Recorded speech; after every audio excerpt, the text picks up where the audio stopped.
হ্যাঁ এগুলি তোলো। এই যে আমরা যে লাল শাক তুলবো, এই যে আমার মেয়ে আছে, আমার ছেলে যে গার্ডেন করছে, মেয়ে এবং ছেলে যে আছে, এই যে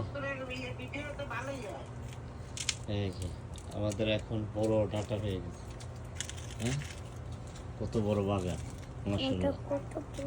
এই যে আমাদের এই যে এখন বেগুন, আমার বেগুন, হ্যাঁ বেগুন। আব্বু বলো কি কি আছে তোমার? বেগুনে একটা স্কুল ইট করছে বেগুন, এটা হ্যাঁ আর কি কি আছে?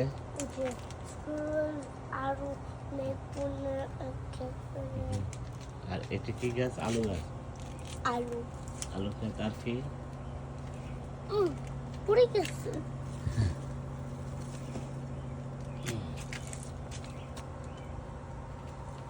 সিম গাছ, দুন্দুল